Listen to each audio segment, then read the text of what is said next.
Allah.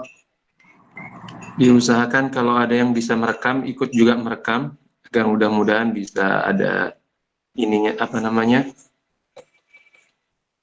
salinannya kalau seandainya rekam aslinya hilang.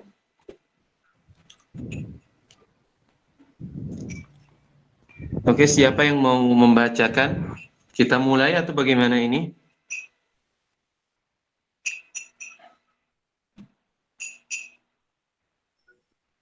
Mulai Ustaz. Taib, siapa yang siap menjadi qari'nya? Silakan baca matanya.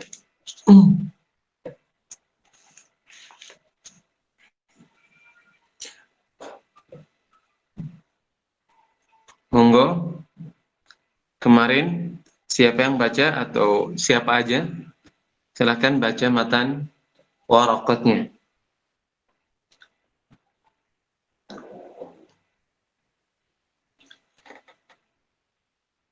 Nah, Ustaz, ada menjadi tuan haluna ke muqarrab.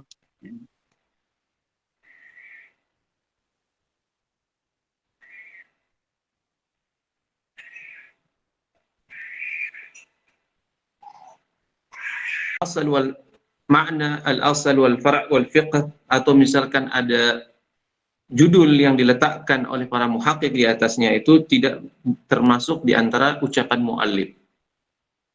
Jadi kalau misalkan ada bismillahirrahmanirrahim fi bayani ma'na al-asal wal far' wal fiqh, ini bukan termasuk dari ucapan muallif.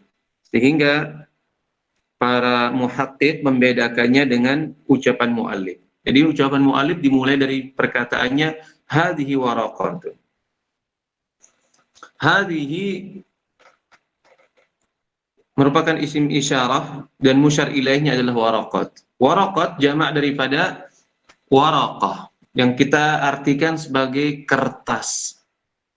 Waraqat merupakan jamak as-salamah, atau lebih spesifiknya dikatakan sebagai jamak muannas salim.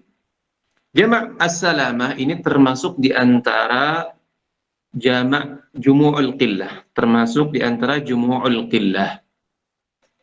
Oleh karenanya para ulama mengatakan bahwasanya kalau dia termasuk jumu'ul qillah, maka kisaran angkanya antara 3 sampai 9. Jadi seolah-olah muallif ingin mengatakan kepada kita semua agar memberikan dorongan, juga memberikan motivasi bagi kita bahwasanya usul fikih ini nggak perlu kitab tebal-tebal banget katanya.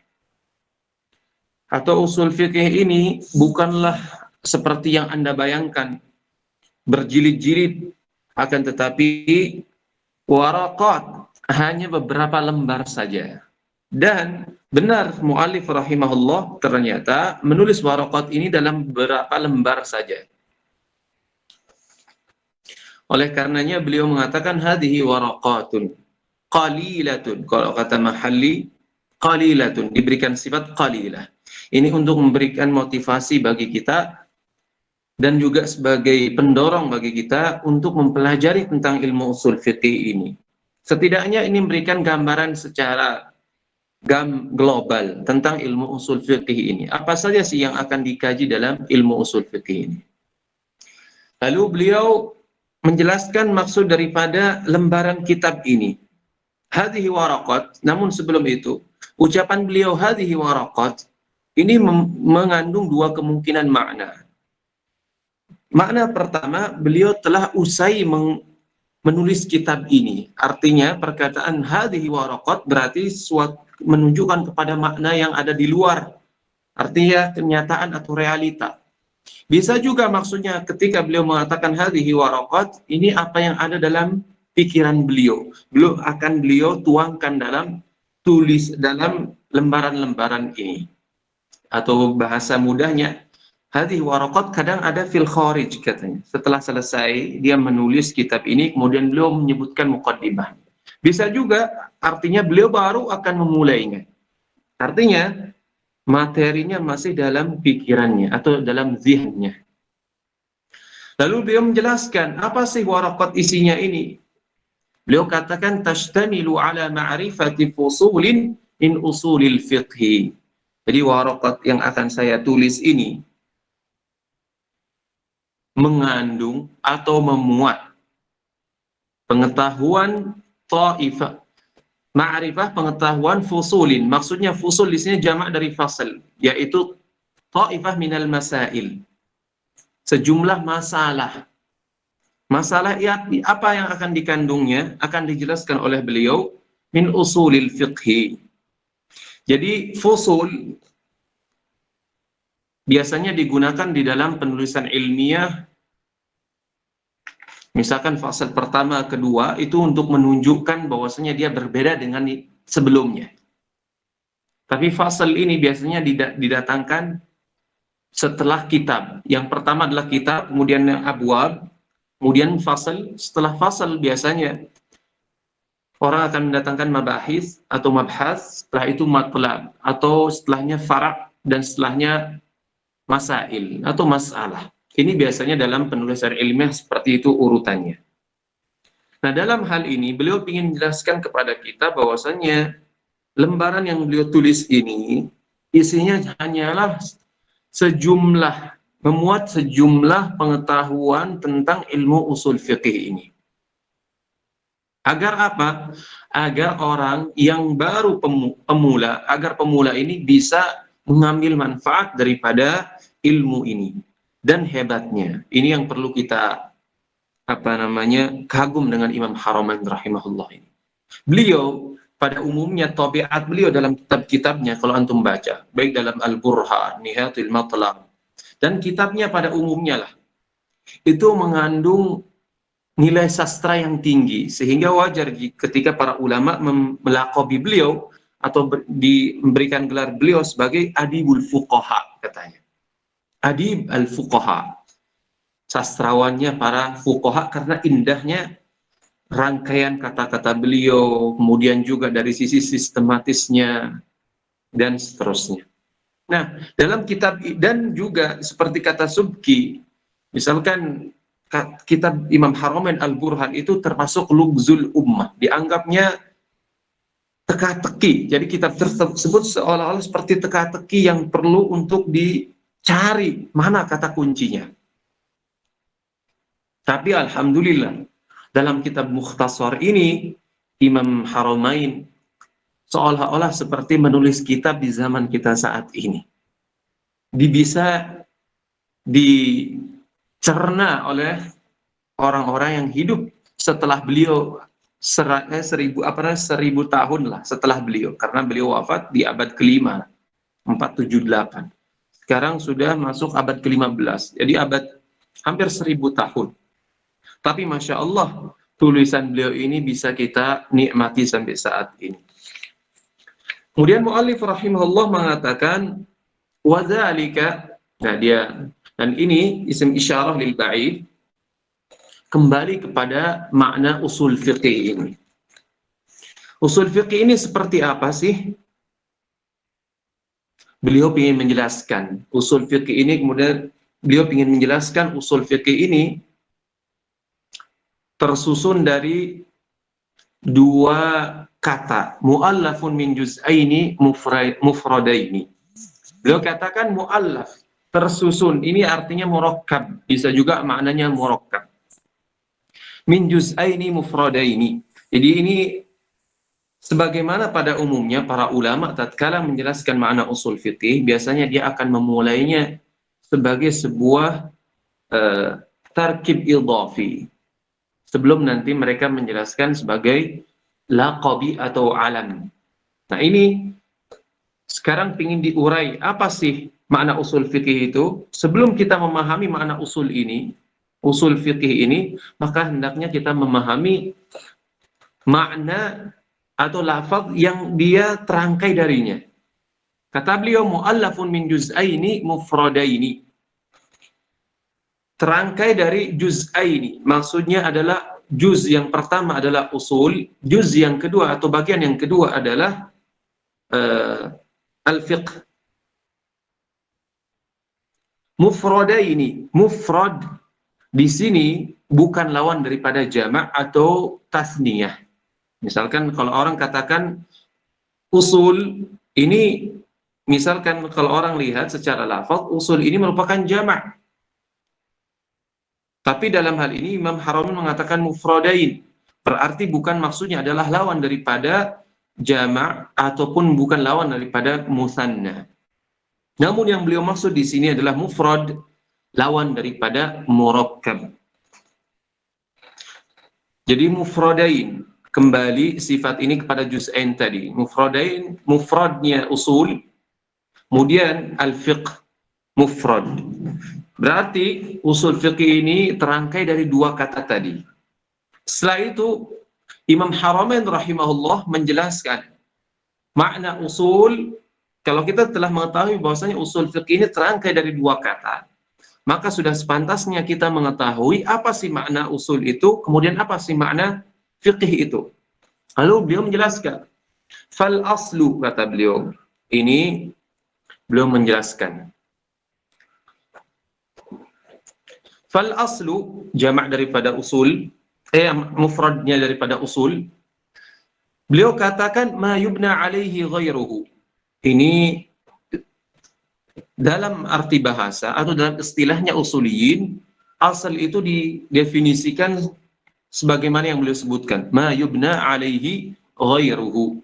Sekalipun banyak ulama usul yang mendefinisikan asal ini dengan berbagai macam definisi. Namun karena kita membahas untuk kalangan mubtadi'in, maka kita tidak akan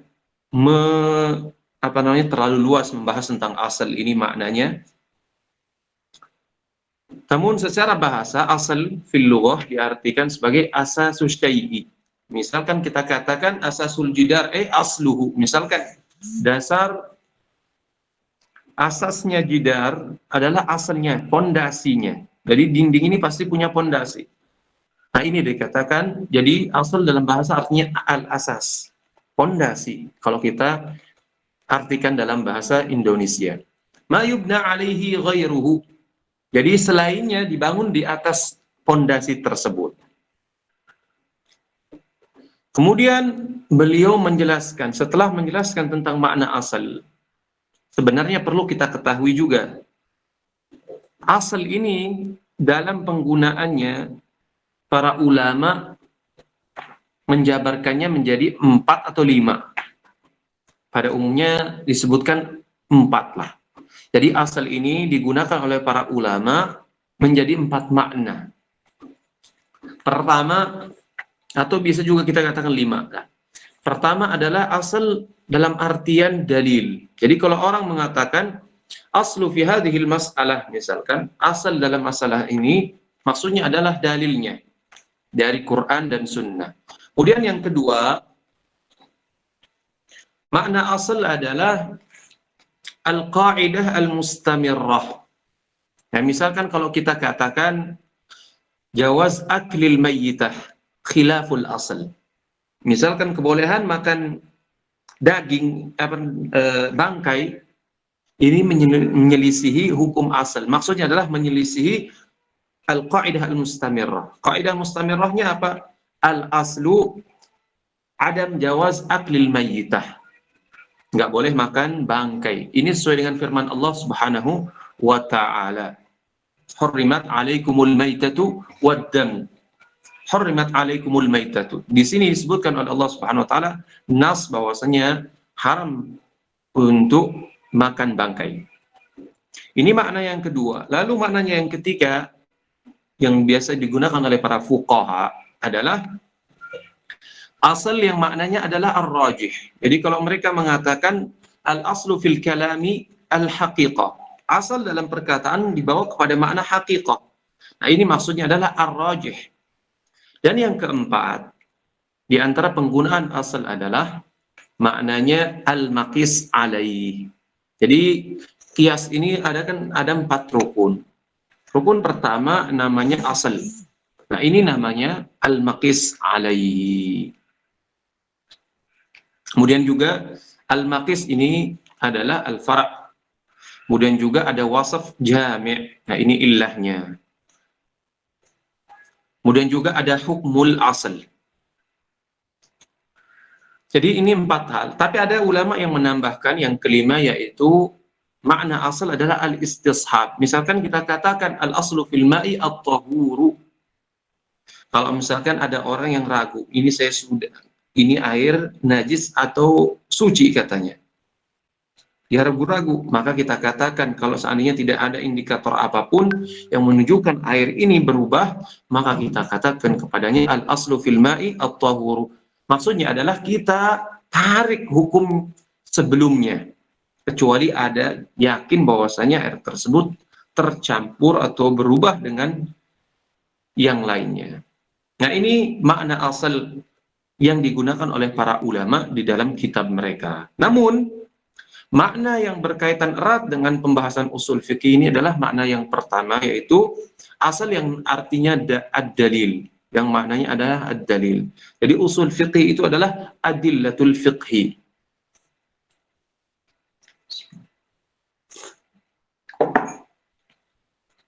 Kemudian setelah beliau menjelaskan tentang definisi asal ini, ma yubna alaihi ghairu, beliau juga menjelaskan tentang fara'. Jadi lawan daripada asal adalah fara'.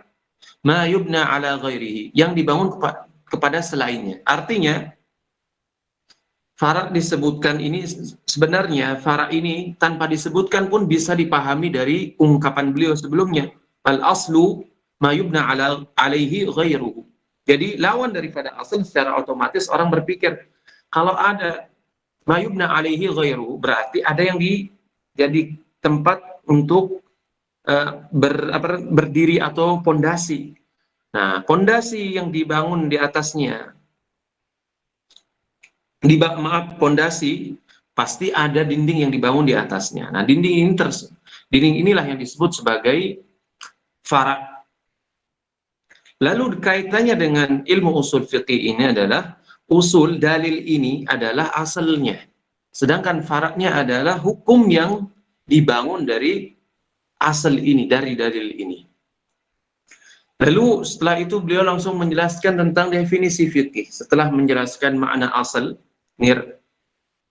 sisi pertama, lalu beliau menjelaskan sisi yang kedua. Beliau katakan wal fiqhu ma'rifatul ahkami asy-syar'iyyati allati tariquha al-ijtihad. Beliau menjelaskan bahwasanya namanya fikih ini ma'rifatul ahkam asy-syar'iyyah allati tariquha al-ijtihad. Namun sebelum kita menjelaskan maknanya, perlu kita ketahui bahwasanya fikih dalam bahasa artinya adalah al-fahmu mutlaqan. Sekalipun sebagian ulama ada yang mendefinisikan fikih sebagai maknanya adalah ilm, ada juga sebagian lain yang mendefinisikan maknanya adalah fahmu muradil mutakallim, memahami apa yang disampaikan oleh pembicara. Ada juga yang mendefinisikan sebagai fahmul asya ad-daqiqah, memahami sesuatu yang sangat detail atau daqiq, yaitu bahasa kita rinci. Namun makna yang mencakup semua itu adalah al-fahmu mutlaqan, dan ini adalah pendapat yang dipilih oleh Al-Amidi, dan ini yang dirajihkan oleh banyak para ulama. Jadi makna fikih secara bahasa al-fahmu mutlaqan.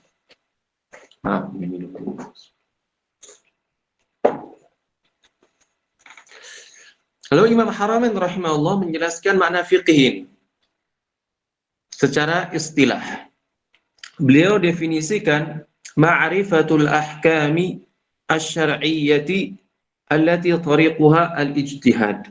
Ma'rifah di sini maksudnya adalah al-idrak, mutlaqul idrak. Yaitu mengetahui. Lalu mengetahui apa? Kalau kita lihat ma'rifah, misalkan dia berhenti di sini, atau misalkan sebagian ulama mendefinisikan fikih sebagai al-ilmu misalkan. Nah, ini mutlaqul idrak maknanya juga. Nah, lalu ini kan masih jins, masih sangat global, masih sangat mujmal katanya maknanya. Kalau berhenti pada ma'rifah, harus ada fasalnya yang membedakan dengan yang lainnya. Baik. Apa itu? Al-ahkam asy-syar'iyyah. Jadi ma'rifatul ahkam asy-syar'iyyah. Kalau seandainya Imam Haramain berhenti di sini, mendefinisikan fikih sebagai ma'rifatul ahkam asy-syar'iyyah, mengetahui hukum-hukum syar'i, maka orang akan mengatakan, artinya fikih ini mencakup segala banyak ilmu, bukan hanya sebatas fikih yang bentuknya amaliyah saja katanya.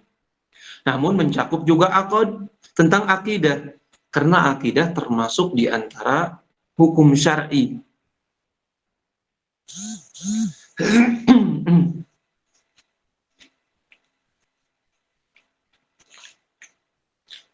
Beliau kata ma'rifatul ahkam asy-syar'iyyah. Nah, kita tahu ketika misalkan disanggah, kalau seandainya Imam Haramain ma'rifatul ahkam asy-syar'iyyah berhenti di sini, jadi fikih itu adalah ma'rifatul ahkam asy-syar'iyyah. Berhenti di sini, maka orang akan nanya, bagaimana dengan hukum akidah? Hukum-hukum yang berkaitan tentang akidah. Nah, itu juga ahkam syar'iyyah.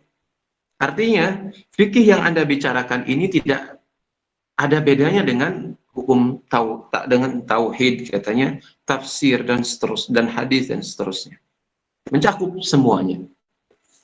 Maka Imam Haramain lantas lebih memberikan sifat yang lain untuk menjelaskan maksudnya.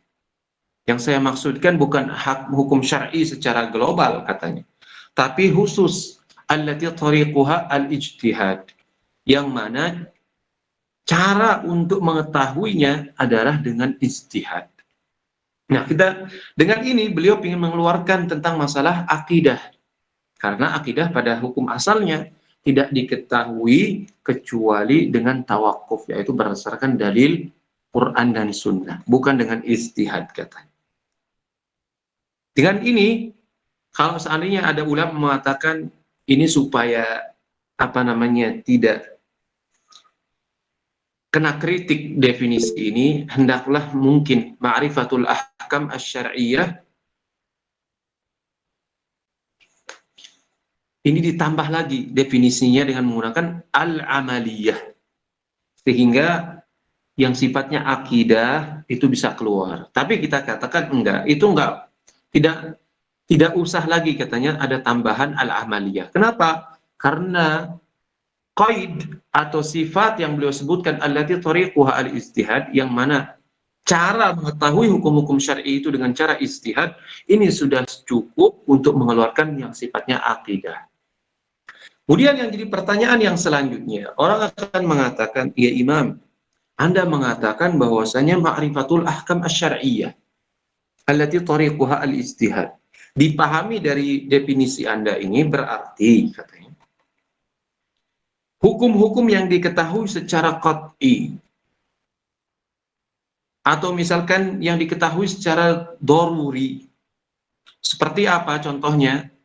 Seperti hukum larangan mencuri, larangan zina, larangan syirik, kemudian larangan juga misalkan kewajiban sholat, misalkan kewajiban sholat, kewajiban puasa, zakat, dan seterusnya. Ini kan hal-hal yang sifatnya qat'i, yang nggak mungkin orang katakan itu nggak wajib. Nah, ini bagaimana? Berarti dari definisi yang disebutkan oleh Imam Haramain ini, hal-hal yang demikian tidak dikatakan fiqih. Ini mafhum dari definisi yang dikemukakan oleh Imam Haramain ini. Jadi, hal-hal yang tadi yang diketahui dengan secara qat'i, atau yang maklum minad-din, diketahui dari agama ini dengan darurah, artinya tidak bisa kita tolak, otomatis seperti itu, tidak masuk dalam definisi Imam Haramain ini. Karena menurut mereka, fikih yang seperti itu adalah fikih yang diketahui oleh orang awam maupun orang berilmu, artinya ulama. Jadi nggak ada perbedaan derajat mereka di sana. Oleh karenanya, sekalipun itu adalah fikih, namun fikih yang kita bicarakan di sini adalah fikih yang maknanya lebih khusus. Kemudian ada lagi yang bertanya, Wahai imam, engkau menjelaskan bahwasanya ma'rifatul ahkam asy-syar'iyyah. Nah, berarti maksud dari ahkam asy-syar'iyyah ini, engkau sifati hukum di sini dengan asy-syar'iyyah. Berarti maksudnya dipahami dari yang engkau sebutkan adalah hukum-hukum yang sifatnya nahwiyah, misalkan yang sifatnya nahwu, misalkan fa'il marfu' atau misalkan maf'ul mansub. Ini kan ahkam nahwiyah, hukum-hukum nahwu. Berarti nggak masuk. Oh iya. Lalu ahkam syar'iyah ini yang keluar juga yang sifatnya adalah akliyah. Jadi hukum-hukum akal. Contohnya misalkan kalau kita katakan al-kullu akbaru minal juz'i. Yang kul artinya yang jumlahnya besar, global, universal, itu tentunya lebih besar daripada yang al-juz, yang bagian, yang sebagian. Begitu juga misalnya kita katakan al-ithnan akbar minal wahid, dua lebih besar daripada satu. Nah, ini termasuk di antara hukum-hukum yang sifatnya akli. Begitu juga hukum yang sifatnya adi atau yang sifatnya adat. Contohnya seperti apa? Kalau kita katakan pada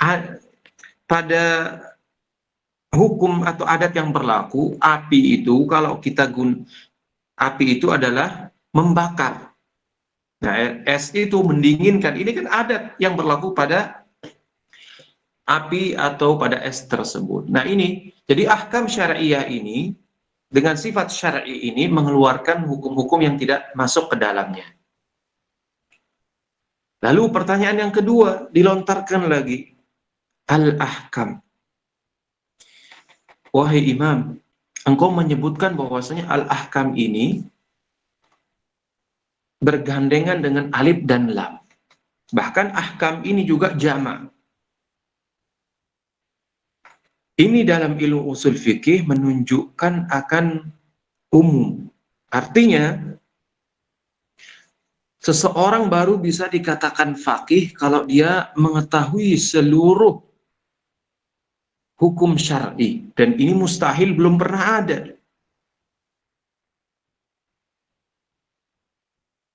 Atau misalkan yang dimaksudkan ma'rifatul ahkam di sini adalah maknanya haqiqah. Artinya, dia tahu hukum, dia tahu satu hukum, dua hukum, atau tiga hukum, udah. Dia bisa diberikan gelar atau julukan sebagai seorang yang faqih. Dan ini juga nggak mungkin. Berarti semua orang bisa dikatakan faqih kalau dia mengetahui satu atau dua hukum. Kalau kita bawa kepada makna hakikat, yaitu mengetahui hukum. Mau satu, mau dua, mau banyak. Serah. Lalu bagaimana jalan keluarnya? Seperti ini. Jadi maksudnya ma'rifatul ahkam asy-syar'iyyah ini, dia mengetahui hukum syar'i ini pertama dari sisi bil fi'li. Artinya dia mengetahui masalah tentang fikih hukum syar'i ini dengan jumlah yang besar. Artinya seseorang tidak, misalkan kalau kita gambarkan dengan mudah, misalkan seorang yang mengetahui masalah di bawah 50 nggak dikatakan faqih. Tapi di atas 50 atau jumlah yang cukuplah sehingga bisa dikatakan seseorang itu seorang yang faqih. Jadi dia mengetahui masalah itu dengan bil fi'li. Artinya kalau dia diminta untuk menjelaskannya, ditanya, maka otomatis keluar tanpa harus dia mengkaji terlebih dahulu. Nah, ini namanya mengetahui sebuah ilmu dengan bil fi'li. Artinya dia mengetahuinya karena dia sudah hafal sebelumnya dan dia sudah mengenalnya. Jadi ketika ditanya, otomatis langsung menjawab. Dan yang kedua adalah bil quwwah bil al-qaribah. Ini dua istilah yang sering digunakan oleh para fuqaha dalam hukum-hukum fikih. Jadi dia tidak mengetahuinya. Dia ditanya sesuatu masalah, dia belum tahu jawabannya. Namun dia memiliki perangkat untuk alat ijtihad ini untuk bisa menjawab permasalahan tersebut tanpa harus berguru lagi, enggak. Jadi dia bisa menjawabnya, tapi dia melihat misalkan ketika ditanya masalah tertentu, dia tidak mengetahui sebelumnya, namun dia bisa beristihad mencarinya. Kemudian setelah itu dia bisa menjawabnya. Nah, ini namanya quwah al-qaribah. Ya, istilah ini kalau diartikan Indonesia cukup sulit juga ini. Tapi ya itulah pembahasannya seperti itu. Jadi al-ahkam asy-syar'iyyah, ma'rifatul ahkam asy-syar'iyyah allati tariquha al-ijtihad, kita telah menjelaskannya. Baik. Setelah Imam Haramain rahimahullah menjelaskan tentang makna usul fiqih dari sisi maknanya yang tarkib idhafi, susunan idhafah, bahwasanya tersusun dari usul, kemudian juga fiqih. Lalu beliau menjelaskan tentang makna hukum yang dia ingin jelaskan. Monggo dilanjutkan. Afwan Ustaz, tadi di kalimat al-far'u saya salah baca.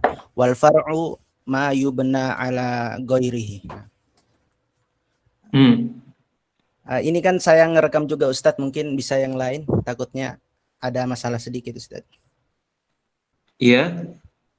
Ini saya lagi ngerekam juga, takutnya nggak masuk suaranya Ustaz. Mungkin Oh tolib gitu. lain. Ya. Oke, baca selanjutnya.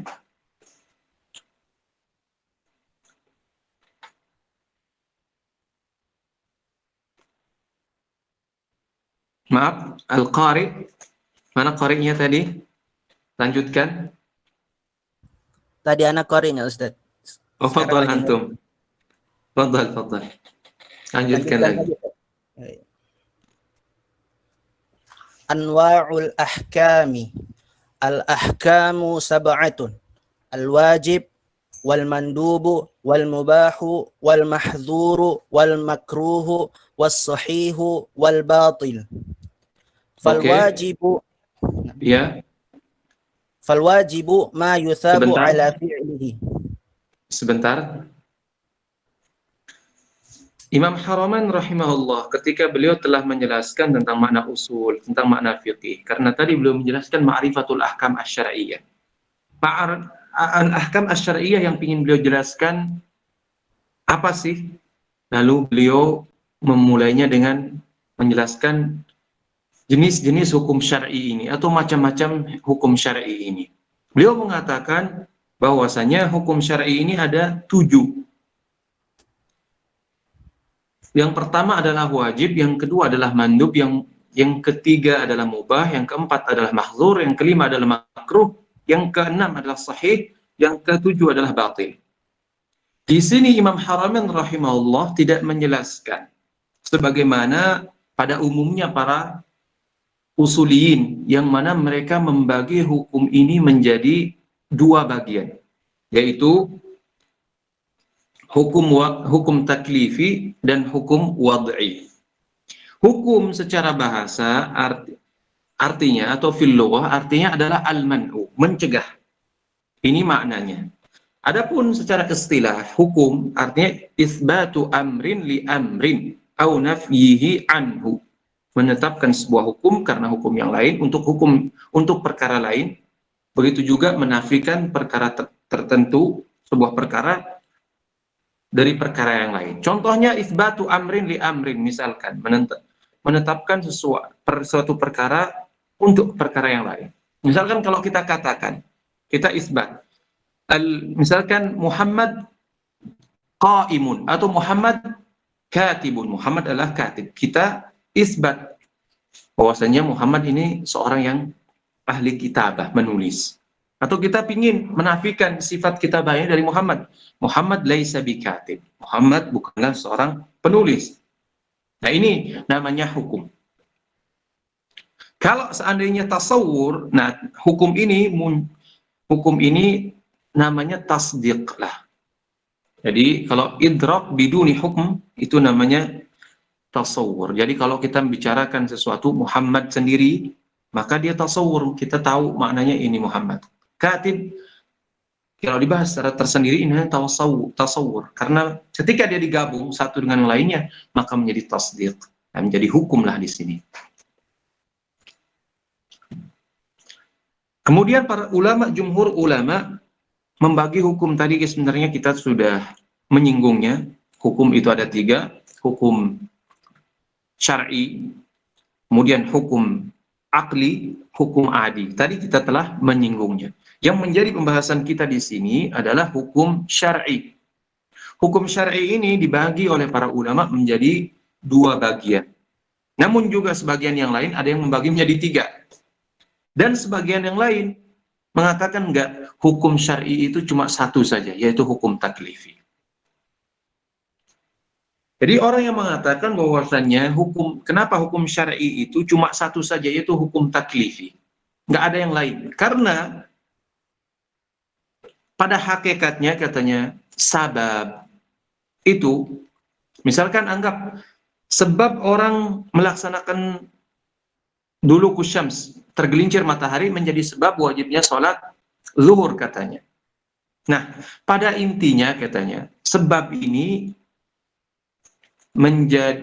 berubah menjadi kewajiban seseorang untuk melaksanakan sholat zuhur.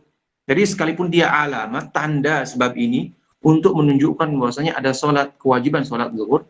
Jadi pada intinya sebab sahih batil ini menunjukkan bahwasanya kembali kepada hukum taklifi. Contoh yang lain misalkan kita katakan sahih lah, sahih. Kalau kita katakan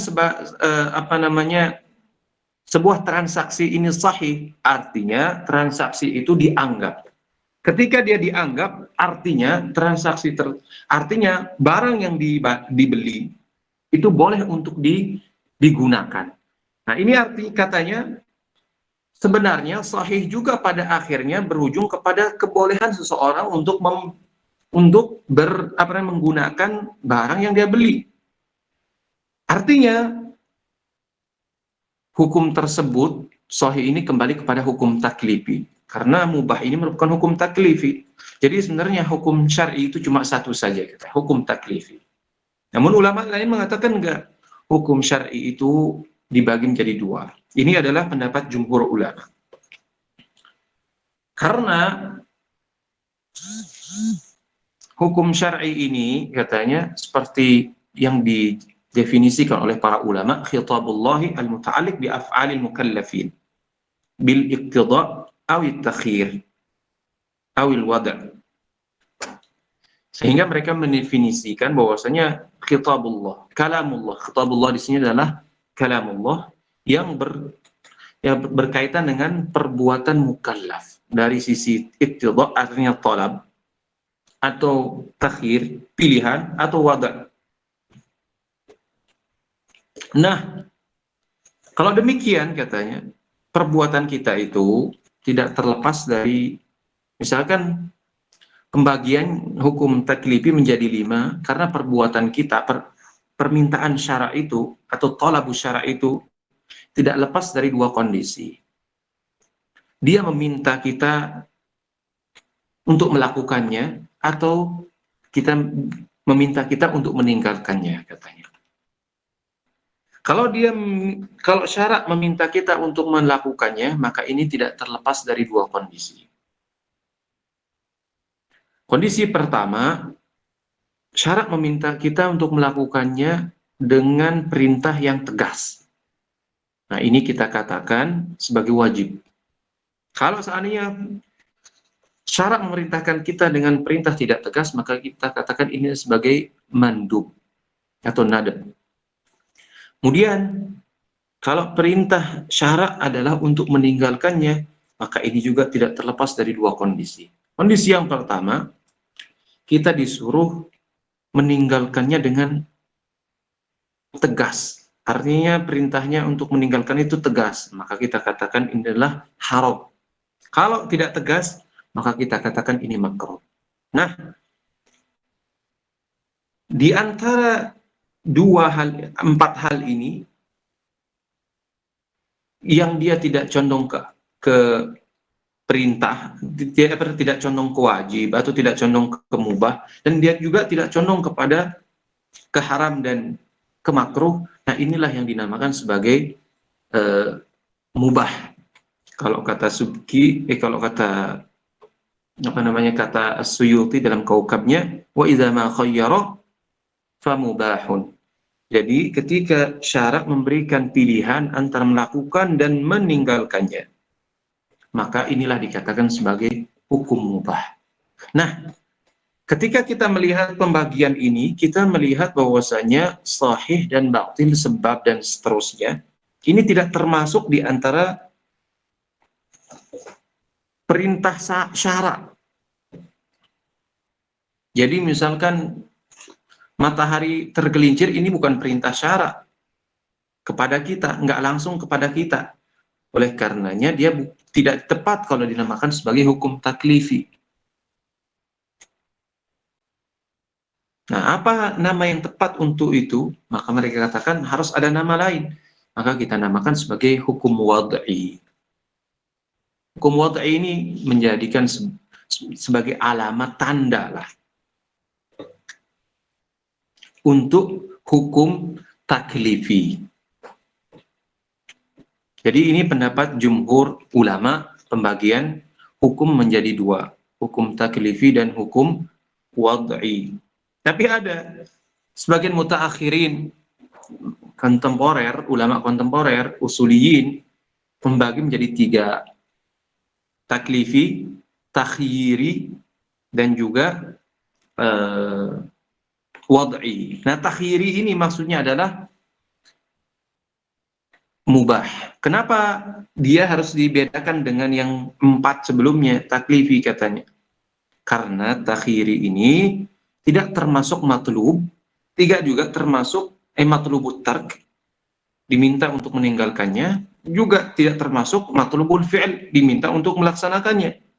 Maka kalau kata sebagian ulama bahwasanya dia dimasukkan sebagai pelengkap, sehingga hukum syar'i itu ada 5, itu membabil mujawazah atau musamahah lah, nggak apalah sebagai pelengkap. Tapi menurut ulama ini enggak, dia harus diberikan nama khusus. Kita katakan sebagai hukum takhyiri. Lalu setelah beliau menjelaskan secara global bahwasanya hukum itu terbagi ada 7 macam. Sebenarnya Imam Haramain di sini bukan membatasi hukum itu menjadi 7 macam. Barangkali karena beliau menulis kitab ini untuk para mubtadi'in. Jadi beliau setidaknya tasahul lah dalam mengungkapkannya. Karena dalam kitab beliau Al-Burhan, beliau sendiri membaginya menjadi 2 bagian. Jadi seolah-olah kita katakan misalkan anggap misalkan ma'rifatur ruwat lah, misalkan anggap ma'rifatur ruwah, mengetahui ruwat, padahal kita ketahui ruwat itu ada 2 jenis, misalkan dari laki-laki ada, atau misalkan perempuan juga ada. Seharusnya kan misalkan rawi itu ada laki-laki juga ada perempuan. Misalkan dalam kita ingin menjelaskan atau ingin menuliskan tentang rijal al-hadis misalkan. Nah, beliau di sini menyebutkan secara global bahwasanya hukum syar'i itu ada 7. Mungkin karena ya sebagai untuk mubtadi, nanti kalau mereka sudah mengetahui secara global hukum syar'i ini, maka nanti ketika mereka sudah lebih tinggi, mereka akan mengetahuinya lebih luas lagi. Dan hukum syar'i ini terbagi menjadi 2 secara umum. Hukum syar'i yang berkaitan tentang muamalat dan hukum syar'i yang berkaitan tentang ibadat. Jadi seolah-olah mungkin barangkali wallahu alam, sebagaimana sebagian syurrah atau sebagian pensyarah menyebutkan bahwasanya hukum syar'i ini dia tidak lepas dari 2 kondisi. Kondisi pertama, dia berkaitan tentang muamalat. Yang kedua, tidak berkaitan tentang muamalat. Nah, yang berkaitan tentang muamalat ini tidak terlepas dari dua hal saja katanya, yaitu sahih dan batil. Adapun yang selain daripada muamalat, artinya berkaitan tentang ibadat, gak lepas daripada 5 hal saja, yaitu wajib, mandub, mubah, mahdzur, dan makruh. Monggo, lalu kemudian beliau menjelaskan secara rinci definisi dari setiap hukum syar'i ini. Silahkan dilanjutkan kembali. Al-wajibu ma yusabu ala fi'lihi wa yu'aqabu ala tarkih. Wal mandubu ma yusabu ala Al-wajib, Imam Haramain rahimahullah memulainya dengan al-wajib.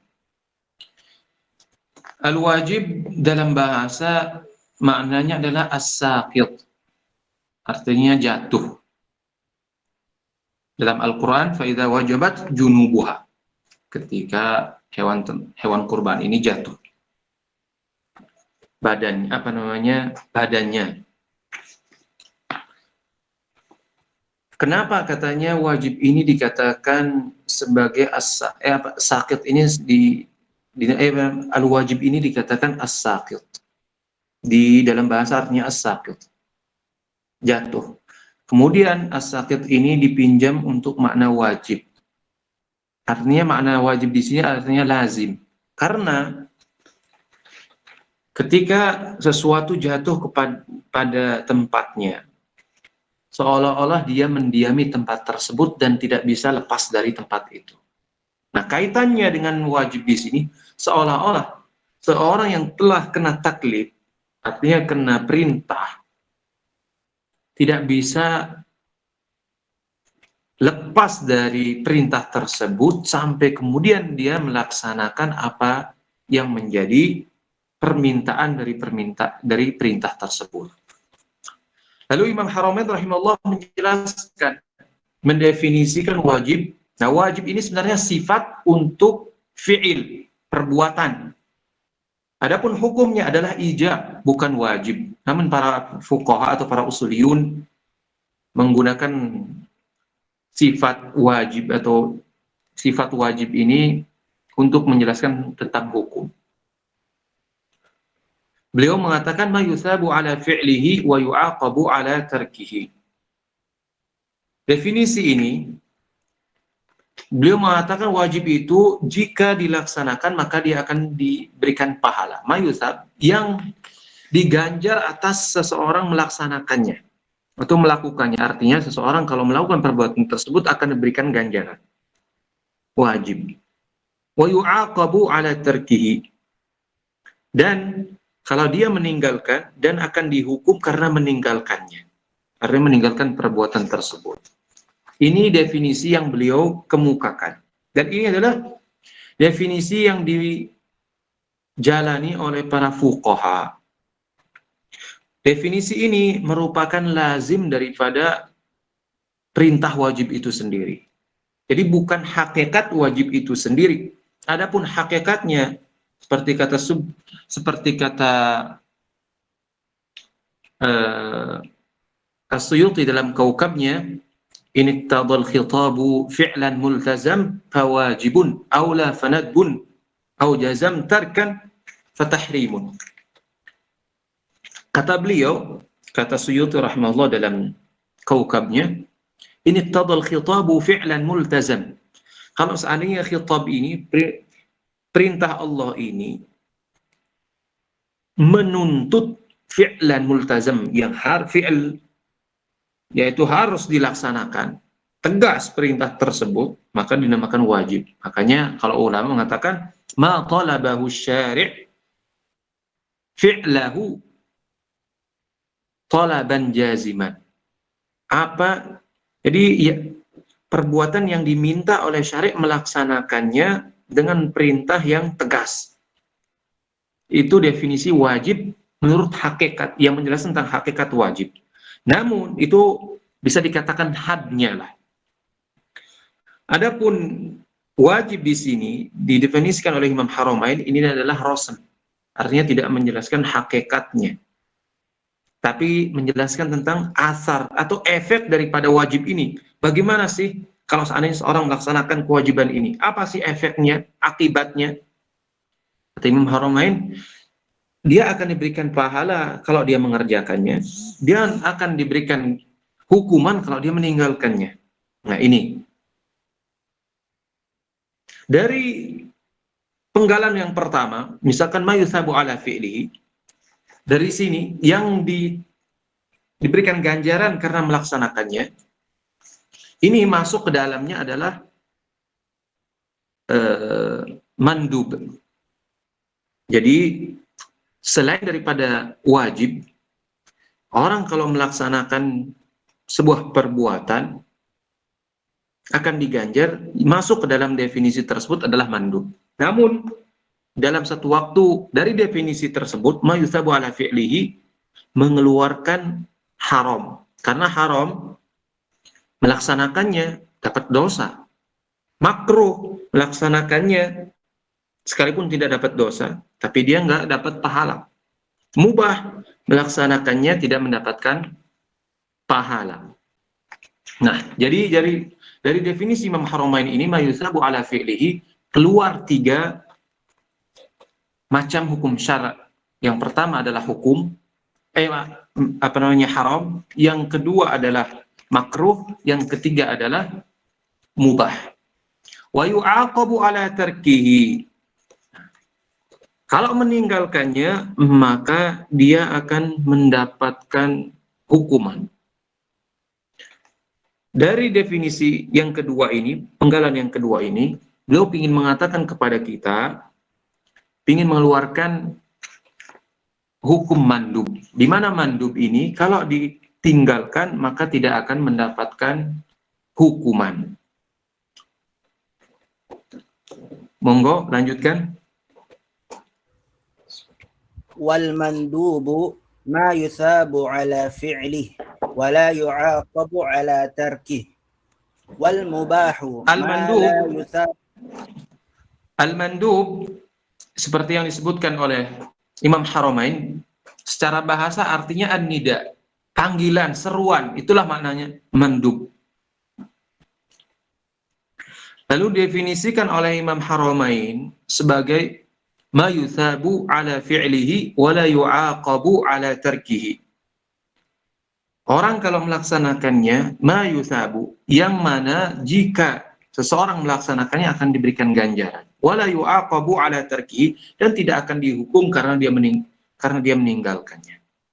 Dari penggalan yang pertama sama, yaitu mengeluarkan hukum haram, begitu juga mengeluarkan makruh, ma yusabu ala fi'lihi, mengeluarkan haram, makruh dan mubah. Dan yang kedua, wala yu'aqabu ala tarkihi. Nah, ini mengeluarkan wajib, di mana wajib kalau dia meninggalkannya maka dia akan diberikan hukuman. Tapi ketika dia meninggalkan mandub maka tidak akan diberikan hukuman. Dalam satu waktu yang sama, mandub itu seperti halnya mubah, di mana mubah kalau dia meninggalkan dia nggak dapat pahala. Lanjut. Wal mubahu ma la yusabu ala fi'lihi wa la yu'aqabu ala tarkihi. Wal mahdhur mubah artinya al-muttasa'. Al-muttasa' artinya luas, mencakup lah, mubah. Muttasa' artinya kita agak leluasa untuk melakukannya, melakukan maupun tidak. Konsekuensinya seperti apa? Beliau menjelaskan secara istilah, maknanya adalah ma la yuthabu ala fi'lihi, yang mana tidak akan diberikan ganjaran kalau seorang melakukannya. Kemudian seseorang juga tidak akan diberikan hukuman karena meninggalkannya. Nah, dari definisi ini, ma la yuthabu ala fi'lihi, ini keluar daripada haram karena ma la yusabu ala fi'lihi. yang mana kalau mengerjakannya tidak akan diberikan ganjaran. Berarti ini keluar wajib, di mana kalau wajib dia akan mendapatkan pahala. Begitu juga mandub, ketika dia mengerjakannya maka mendapatkan pahala. Wala yu'aqabu ala tarkihi. Kalau dia meninggalkannya tidak akan diberikan hukuman. Dalam hal ini dia sama dengan al-mandub. Kemudian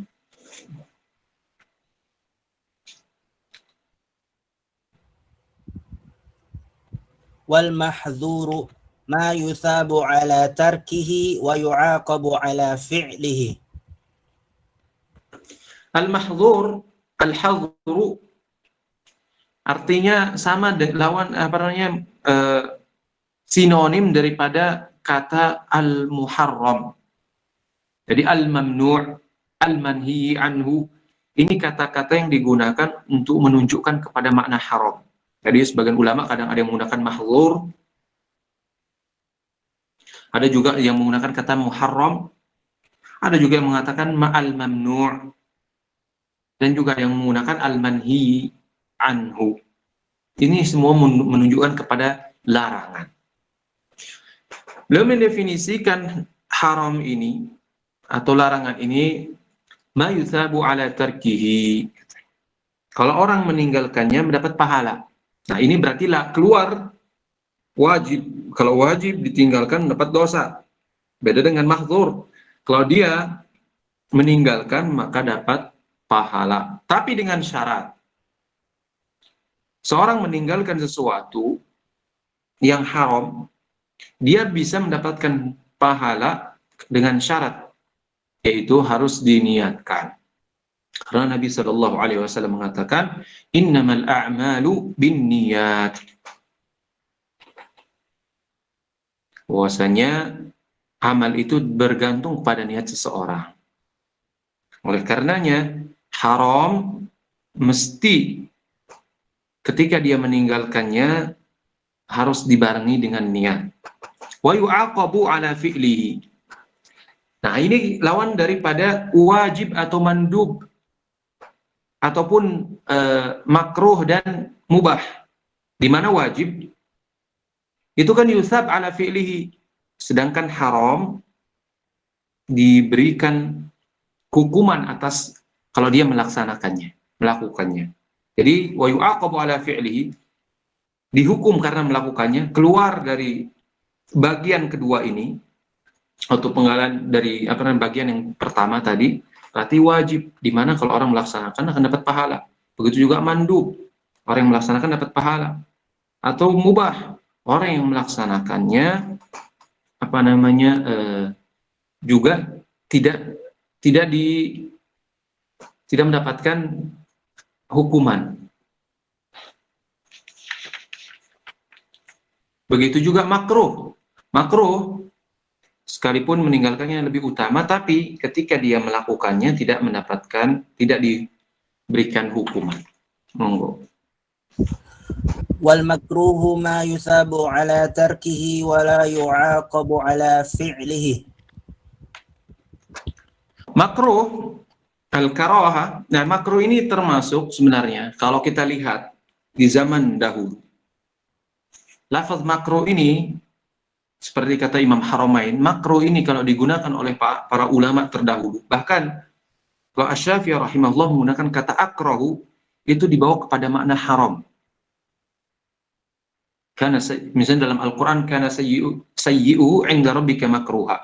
Jangan dibawa kepada makna fiqhi, yaitu yang dilakukan tidak mengapa, ditinggalkan lebih utama. Jangan. Karena sebagian orang awam itu kadang mencampur adukkan atau menyamaratakan antara makruh yang sifatnya haram dengan makruh yang sifatnya yang tidak mengapa dilaksanakan, artinya tidak dihukum karena dia melakukannya, sekalipun meninggalkannya lebih utama. Nah, lafaz makruh ini bisa juga digunakan dalam makna haram. Tapi juga makna lafaz makruh ini digunakan untuk makna yang khusus, yaitu ketika dia melakukannya maka tidak dihukum, tapi ditinggalkan itu lebih utama. Supaya dapat pahala, maka dia harus meniatkan apa yang dia tinggalkan tersebut.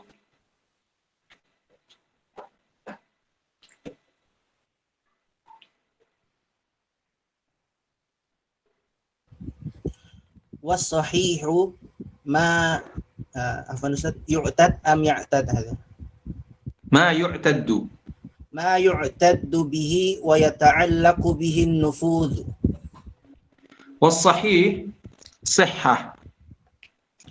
Imam Haramain rahimahullah mendefinisikan sahih, ini ada beberapa cetakan yang beda-beda memang. Ada yang mendahulukan ma yu'taddu bihi, ada yang mendahulukan ma yata'allaqu bihin nufudh wa yu'taddu bihi. Ala kulli hal, sahih didefinisikan oleh Imam Haramain ma yata'allaqu bihin nufudh. Kalau dalam cetakan saya mendahulukan ma yata'allaqu bihin nufudh. Yang berkaitan dengannya an-nufudh, yaitu tercapai. Maksudnya nufudh di sini adalah tercapai daripada hal yang diinginkan dari transaksi tersebut, atau tercapai maksudnya dari transaksi tersebut.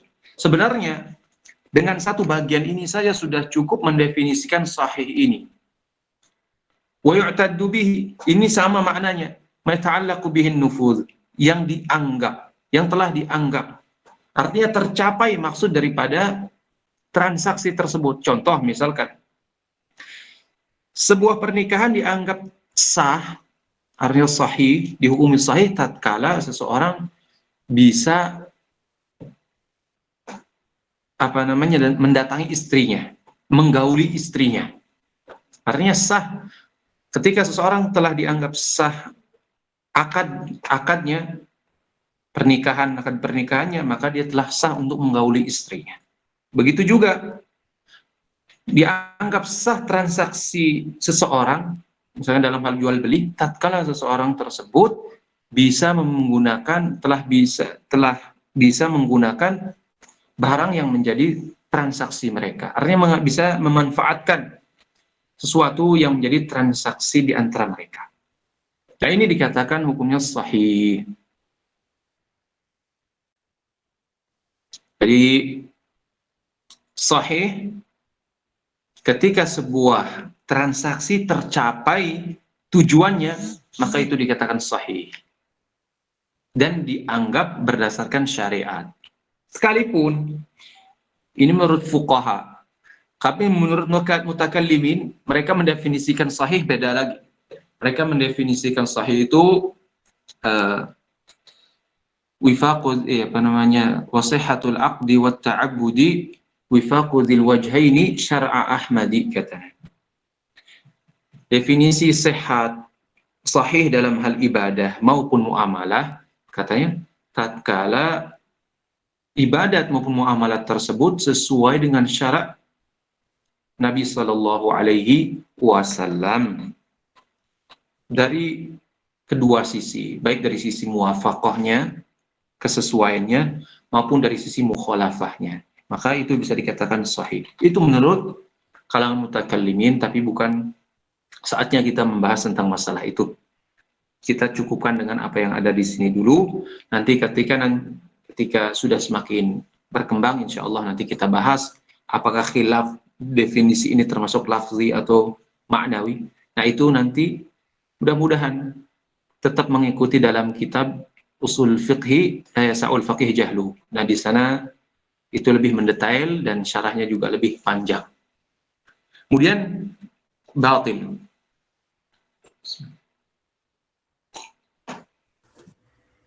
Wal batilu ma la yata'allaqu bihi an-nufudhu wa la yu'taddu bih. Batil berarti lawan daripada sahih. Batil itu artinya az-zahib, artinya hilang, pergi. Al-batil. Apa definisinya? Berarti lawan daripada sahih tadi. Ma la yata'allaq bihi an-nufudh wa la yu'taddu bihi. sebenarnya sudah cukup. Imam Haram menyebutkan ma la yata'allaqu bihi an-nufud, artinya tidak tercapai tujuan daripada transaksi atau ibadah. Misalkan seorang ibadah namun dia tidak bebas dari ibadah tersebut, maka dikatakan ibadahnya batil atau fasid. Nah, dalam hal ini batil mungkin perlu disinggung sedikit, tidak masalah lah. Batil menurut jumhur ulama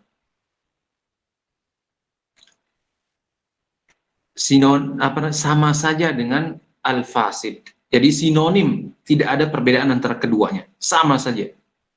Namun menurut Hanafiyah, mereka membedakan antara fasid dengan batil. Fasid kata mereka, batil kata mereka. Jadi astagfirullah, batil itu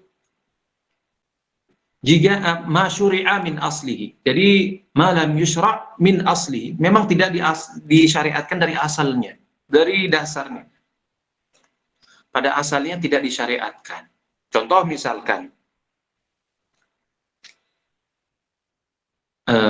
zina, misalkan zina memang tidak disyariatkan sejak asalnya, berdasarkan asalnya memang tidak disyariatkan menurut mereka. Sedangkan fasid ini dia asalnya ada katanya, tapi wasafnya ini, sifatnya yang melekat kepada asal ini yang tidak disyariatkan. Contoh misal, kalau orang misalkan nazar pingin puasa di hari-hari yang dilarang untuk berpuasa. Misal dia puasa di hari tasyrik. Hari tasyrik itu dari tanggal 11, 12, 13 di Zulhijjah. Nah, menurut Hanafiyah, kalau dia berpuasa di tanggal 11, 12, 13 ini boleh. Akan tetapi puasanya fasid. Kenapa? Karena puasa dari sisi hukum asalnya masyru' katanya.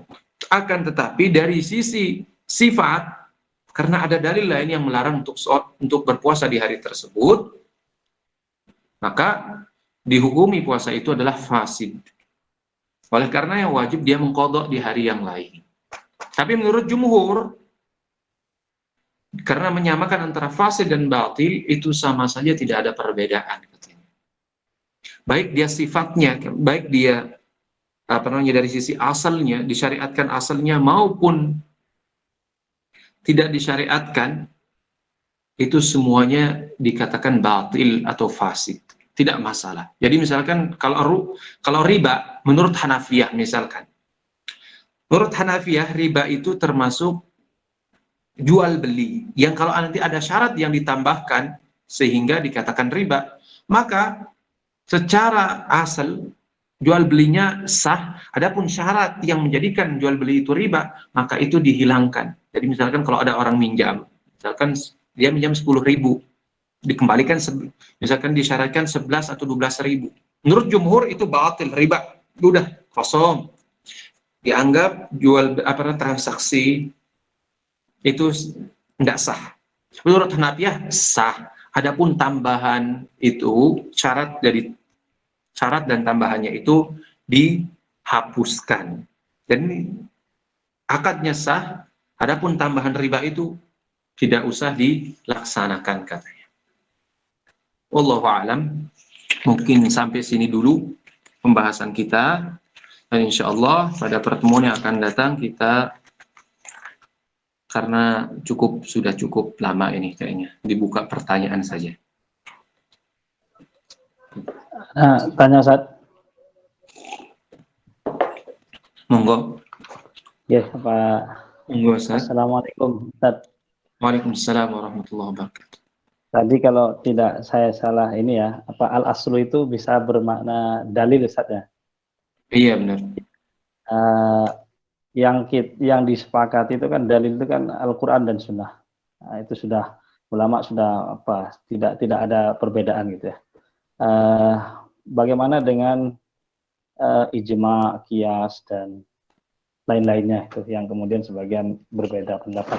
Kemudian yang kedua, Ustaz, mohon penjelasan ini Ustaz, tentang sunnah dan manduk. Ustaz.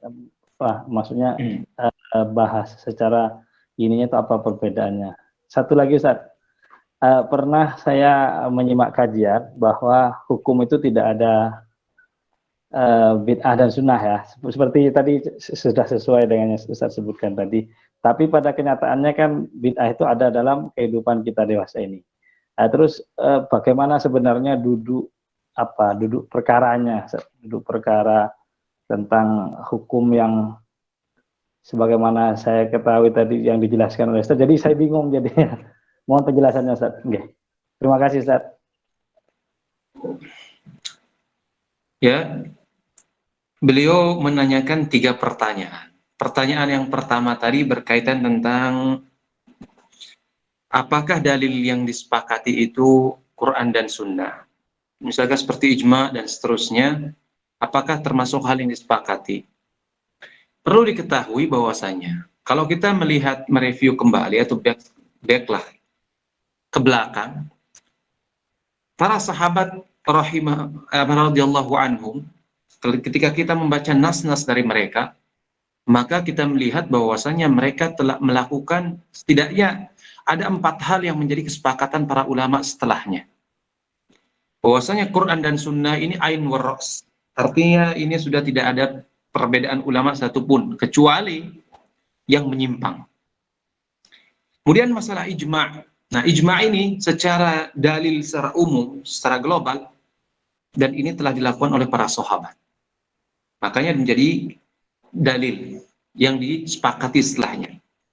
Hanya saja jadi masalah nanti, ijma' yang disepakati itu apakah terbatas pada ijma' sahabat atau ijma' setelah sahabat sampai di zaman kita ini. Nah, ini yang jadi masalah. Tapi yang rajih menurut jumhur ulama adalah ijma' ini berlaku dari zaman sahabat sampai ila yaumil qiyamah.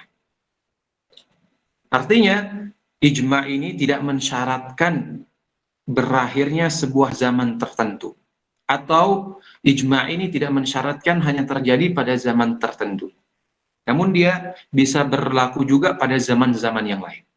Kemudian yang selanjutnya adalah qiyas.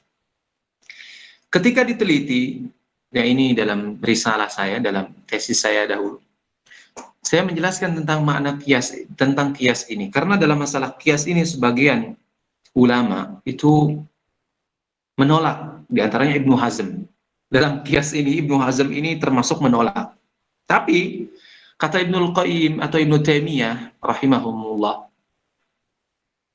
Ibnul Qayyim, Ibnu Taimiyah dalam kitab mereka Mujmu' Fatawa, ketika membahas tentang qiyas ini, beliau menukil dari Ahmad rahimahullah, Imam Ahmad, bahwasanya qiyas ini sungguh telah dilakukan oleh para sahabat, dan nas untuk itu terlalu banyak menunjukkan akan hal tersebut.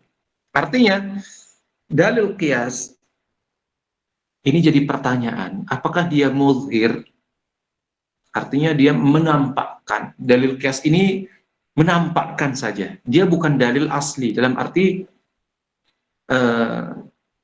dia asal dalil asli lah, dia bukan dalil asli. Tapi qiyas ini dia dalil tabi', artinya dia mengikuti Quran dan Sunnah, atau dalil far'i kata orang bisa. Jadi dari sini kita simpulkan bahwasanya para ulama yang mu'tabar, makanya dalam hal ini Ibnu Hazm itu tidak dianggaplah, bahwasanya para ulama yang mu'tabari dalam mereka sepakat bahwasanya Quran dan Sunnah, ijma' dan qiyas adalah hujjah. Oleh karenanya sebagian ulama menulis kitab, ada yang membagi dalil itu menjadi 2, yaitu dalil muttafaq alaihi, kemudian dalil mukhtalafi, dalil yang disepakati, dalil yang tidak disepakati. Dalil yang tidak disepakati terjadi perbedaan dalam penggunaannya. Ini semuanya adalah dalil tawabi, artinya pengikut. Namun aslinya adalah Quran dan Sunnah. Semuanya ini dalil qiyas, dalil ijma' dan seterusnya. Itu merupakan dalil tawabi, pengikutlah, ngikut.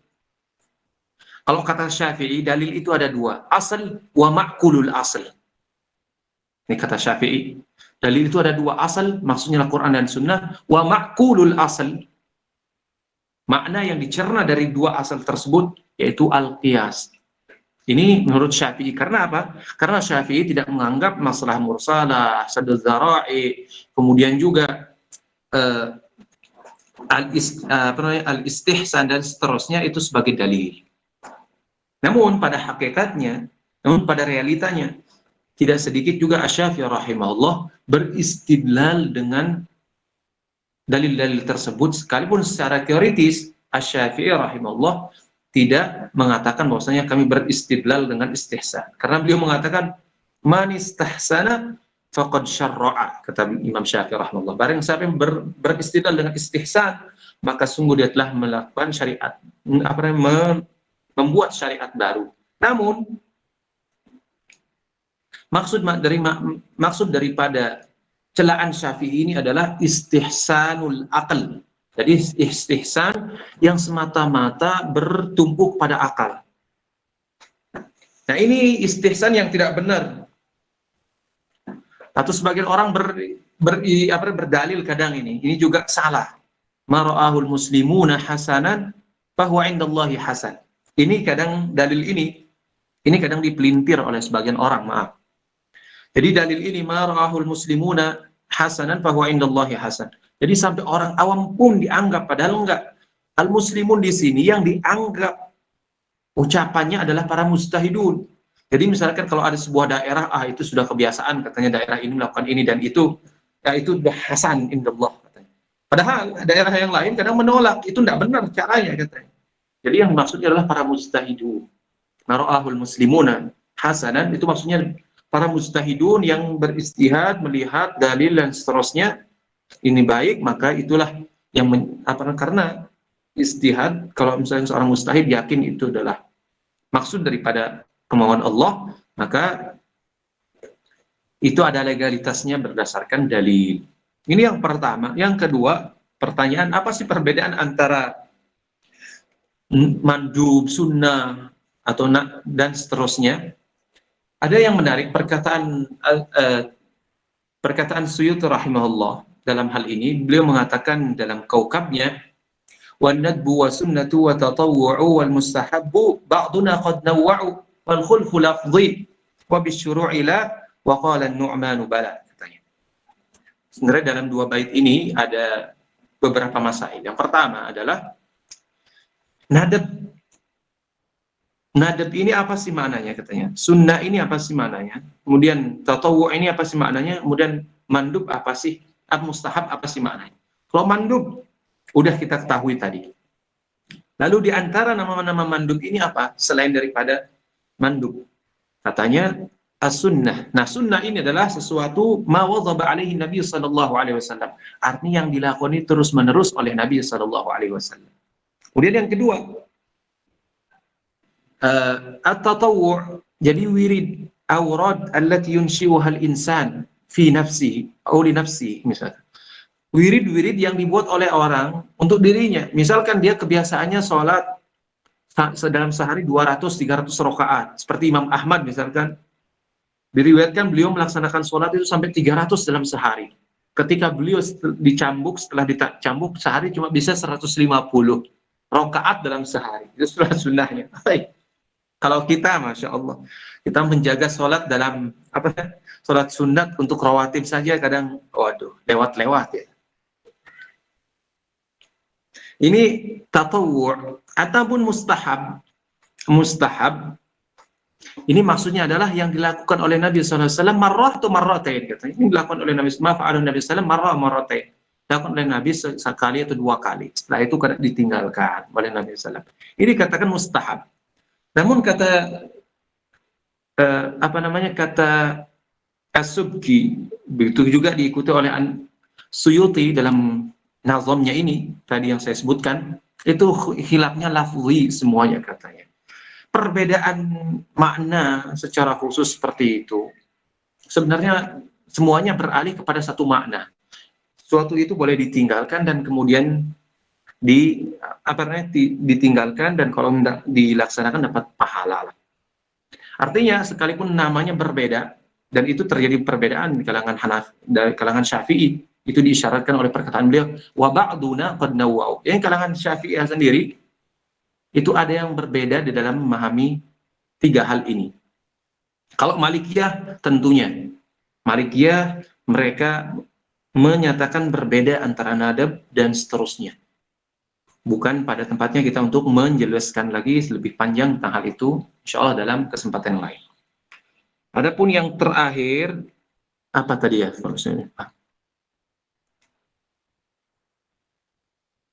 Ini saat tadi berkenan dengan tadi kan sudah dijelaskan hukum-hukum itu. Ya, saya pernah juga mendengarkan bahwa tidak, yang seperti Ustaz jelaskan tadi, hukum itu tidak ada yang bid'ah dan sunnah. Cuman maksudnya yang sebagaimana kita sering dengar gitu ya. Cuman pada fakta di lapangannya kan memang ada perbuatan bid'ah itu kan. Terus bagaimana sebenarnya duduk perkaranya itu. Iya, itu sebenarnya bid'ah dan sunnah ini adalah sifat dalam hal yang lebih global daripada yang tadi. Jadi sunnah dimaksudkan di sini segala sesuatu yang ada sumbernya dari Quran maupun sunnah Nabi Shallallahu Alaihi Wasallam.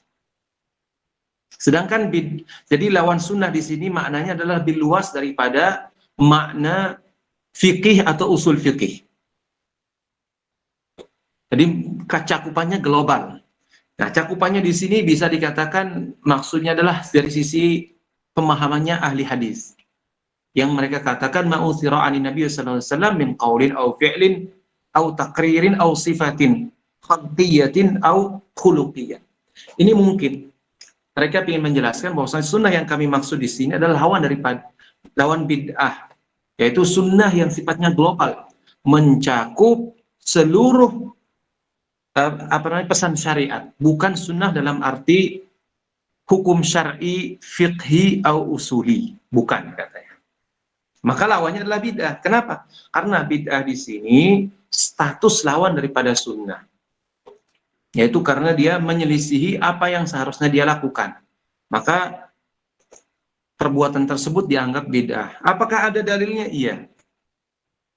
Nabi SAW sendiri yang mengatakan demikian.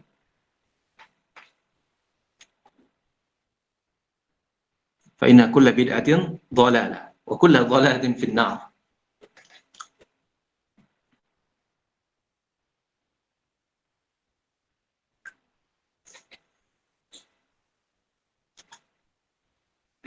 Kira-kira jelas?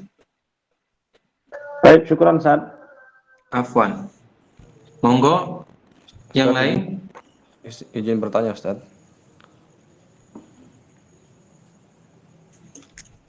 Izin bertanya Ustaz. Monggo silahkan. Ustaz, pertanyaan cuma satu doang ya. Bagaimana sih kriteria seseorang itu dianggap ya sebagai seorang yang faqih begitu?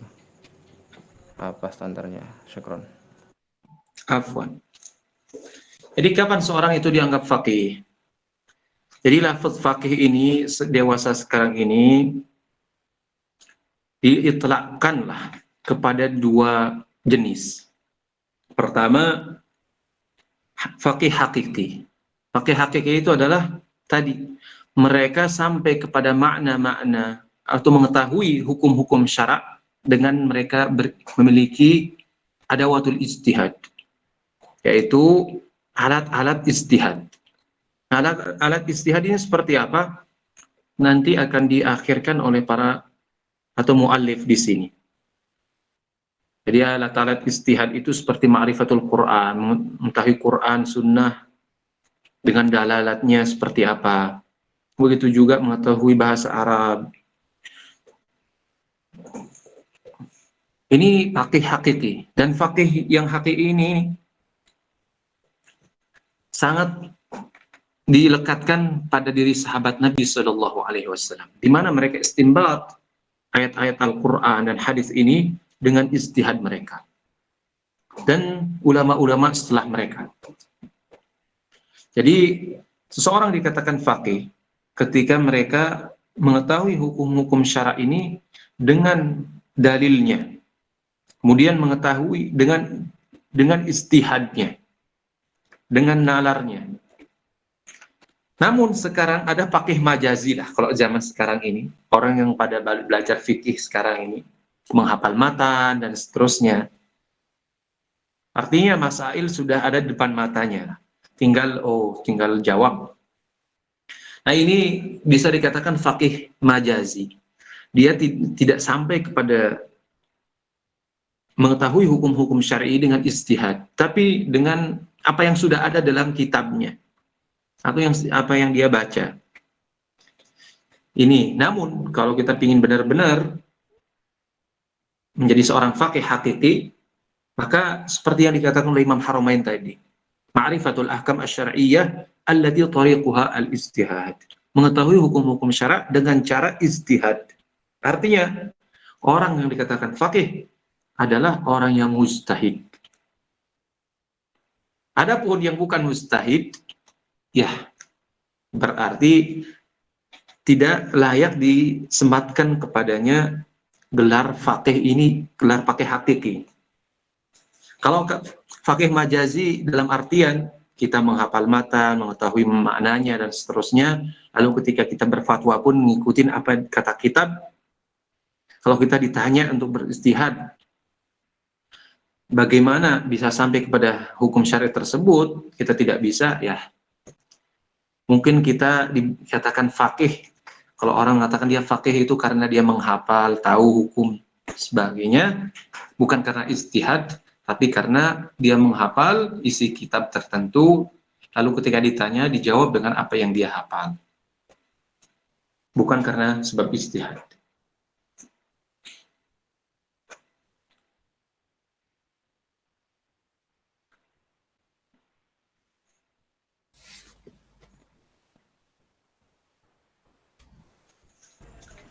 Monggo, ada yang bertanya lagi? Assalamualaikum Ustaz.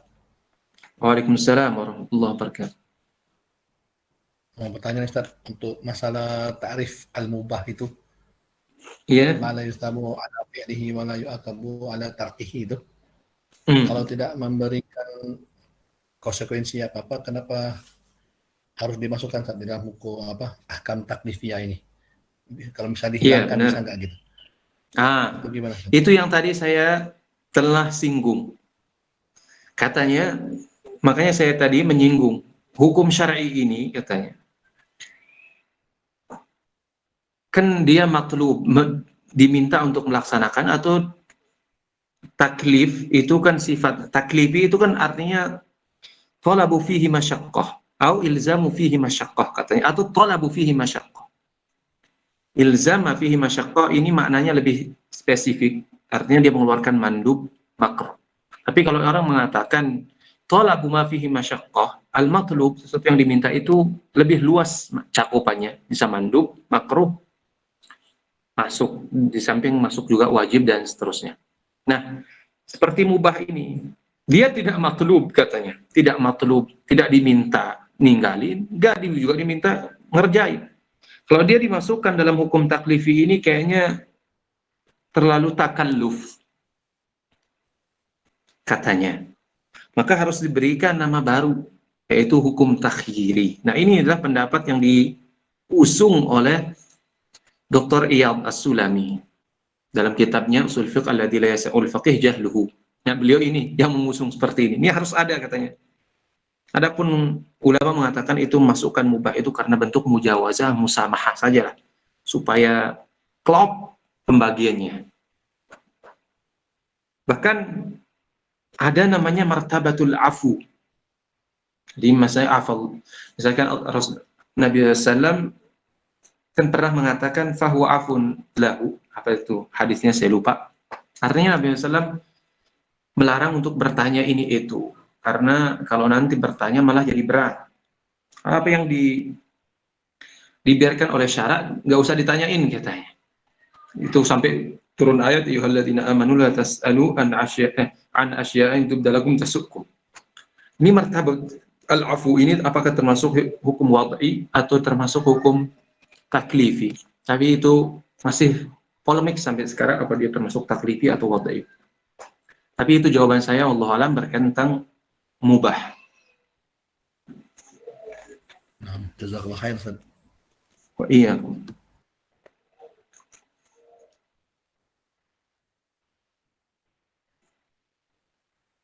Adakah yang lain? Pertanyaan terakhir sebelum ditutup atau tambahan? Fadhal Ustaz. Baik.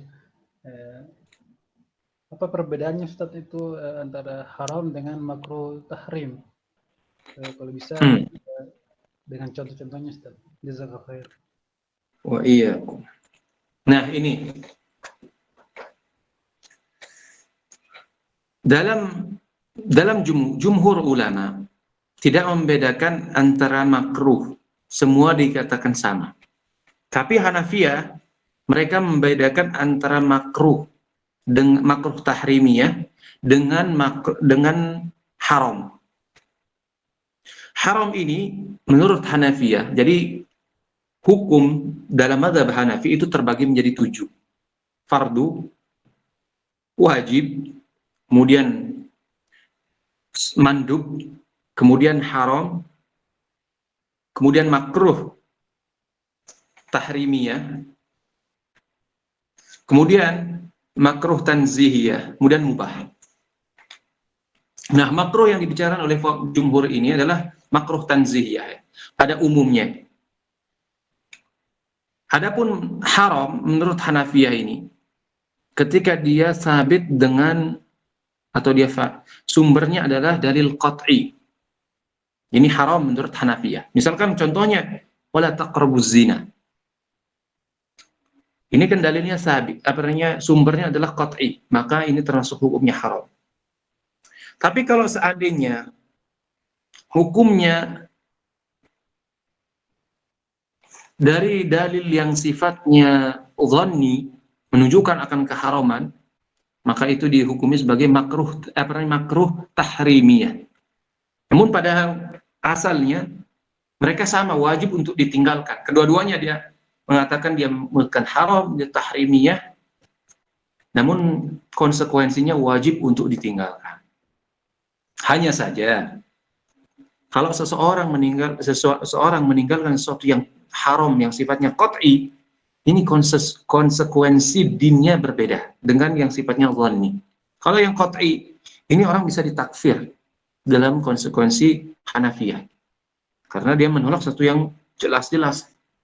Tapi kalau yang sifatnya dhanni katanya, ini masihlah mending, karena dijelaskan kepadanya paling jatuh-jatuhnya adalah dia dosa besar karena melakukan dosa. Begitu juga dalam hal fardu dan wajib menurut Hanafiyah.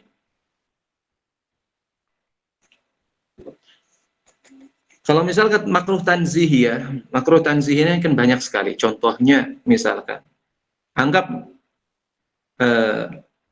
kencing, misalkan kencing berdiri, atau misalkan kencing, atau misalnya buang air misalkan di tempat lobang, atau misalkan buang air padahal menurut Syafi'i, nih misalkan hadisnya Nabi SAW naha pada Rasulullah SAW menggunakan bahasa naha atau an-nahyu. Nah, lafaz nahyu artinya larangan. Nah, ini apakah menunjukkan akan larangan artinya tahrim, atau dia menunjukkan kepada makna makruh? Kalangan jumhur membawa makna nahyu ini, larangan misalkan kita kencing di lobang, atau kita dilarangan kencing untuk di bawah pohon atau tempat orang lewat dan sebagainya. Menurut mazhab Syafi'i, hal ini ada qarinah. Qarinahnya adalah ini min babil adab. Nah, qarinah inilah kemudian yang menjadi takhsis, meringankan hukum tersebut. Wallahu a'lam.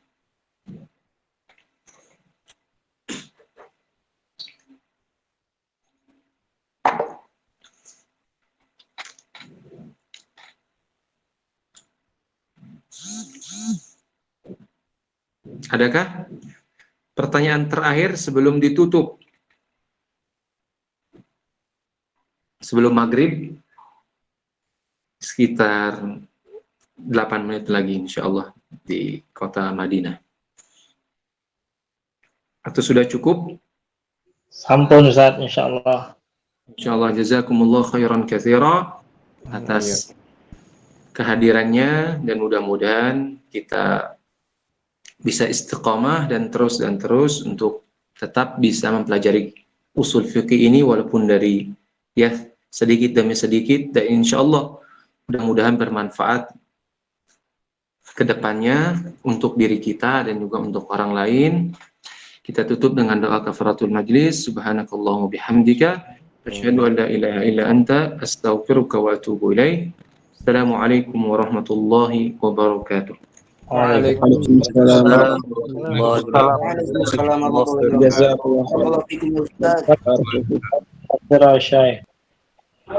Jazakallah khair.